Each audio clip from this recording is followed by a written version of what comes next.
Good afternoon from the Red Mic. Hope everybody's doing okay today. It's a bright Thursday afternoon here in Austin. Kind of breezy. Dogs are enjoying it though. We've been out a few times today.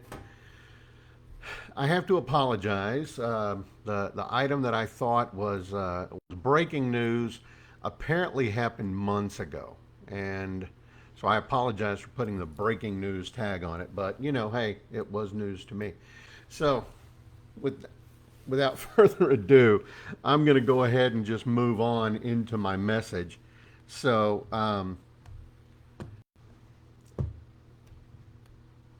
there was a congresswoman running for a mayoral seat in a very large city in Texas. I'll let you do the math on that. Anyway, she she was secretly recorded by someone on her staff, and she was using a ton of profanity and not only to this person on their staff, but also about this person on their staff, and also other people on her staff. And uh, I mean, and she was using it all, F bomb, GD, a few other, as Mr. Spock might say, colorful metaphors with this person. And it's completely uncalled for to use that kind of language directed at anyone, much less people that you're supposed to be leading, I think. I've said more times than I can remember that fear and intimidation are not useful tools for long term success in any workplace relationship, whether it's boss to employee or peer to peer. But it happens every day in offices everywhere. Now, why is that? Well, the same reason that negative campaign ads work are used is because they work. Um, I still say that, for a long term message or a long term way of doing business, they're not good. None of them. Don't use that kind of language. Don't use that kind of treatment of your staff. Don't be toxic. You know, I had a boss pretty early in my career. I was a newspaper reporter, and I was covering the Hotter than Hell 100, which, if you don't know what that is, it's the largest sanctioned century bicycle ride, 100-mile ride in the nation. It's a great event. Wichita Falls throws a fantastic. They've been running it for years and years and years, though, so they've worked out all the bugs. Now, they'd worked out all the bugs even 20 some odd years ago when I was a reporter up there. And there was a situation where a writer from out of town, from the DFW area somewhere, we had heard through the grapevine that someone had had a massive heart attack or a stroke or some other sort of medical event during the ride. And I was put in on the story to find out who they were.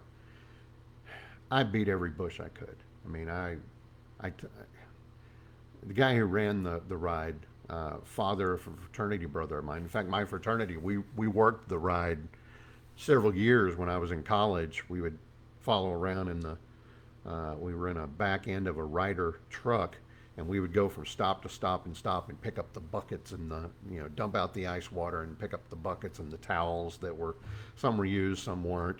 Um,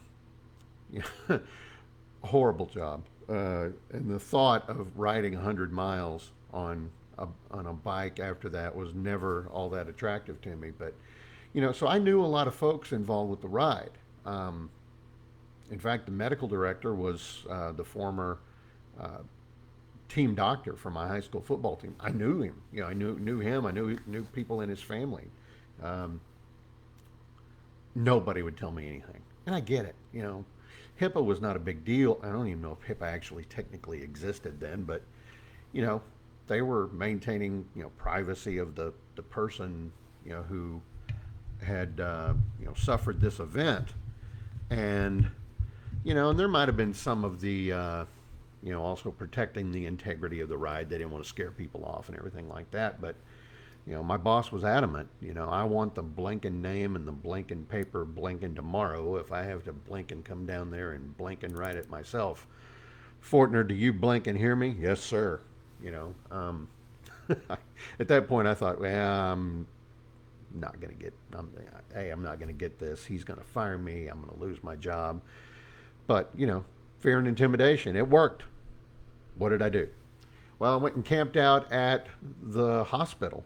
I went to the ICU waiting room and I just sat there a good 5, 10 minutes and just looked around and really studied people, to see if I could figure out maybe in some way, shape, or form who might be related to this guy. Well, as luck would have it, somebody got up and walked over to the water fountain, and they had on a hotter than hell T-shirt and a fanny pack. Okay, let's go try. So I went up and talked to the person and said, hey, I'm sorry to bother you. I mean, obviously you're in the ICU. This is not a great situation, but by any chance, are you with the gentleman from Dallas-Fort Worth area who we heard suffered a massive medical event during the ride yesterday? He said, yeah, and he told me who the guy's name was and told me it was a massive heart attack and all of that. I thanked him. I got all of his information. I got the rider's name, went back, wrote my story. I know that this should be a story of tenacity and, working hard and overcoming obstacles when no one's going to, and yeah, I am proud of the fact that I got this story, despite the invasion of privacy. But in the long run, while, yeah, I get the good feelings when I remember this story about my accomplishment, I also can't remember this story without also almost reliving the massive butt chewing I got right before I went out and saved the day.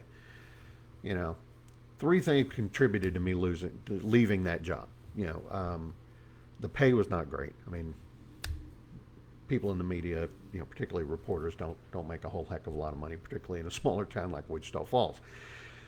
The invasive nature of the job, that's one of many times where, I felt like I was intruding.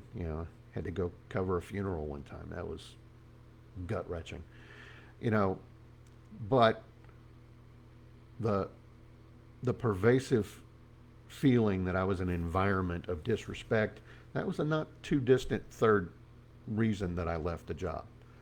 I had another job here in Austin who, she always peppered her directives with ton of profanity and insults, and she thought of herself as one tough grandma. I'll let you figure out who I'm talking about there. But again, same deal. The lack of respect, and when I left her employ, I no longer respected her. I respected her accomplishments, but I didn't respect her as a person anymore. So my hope is that you'll be tough but fair, even-tempered, without ever becoming profane. And if you have to question the quality of the person's work, fine, but don't question the quality of their character or their person, who they are as a person.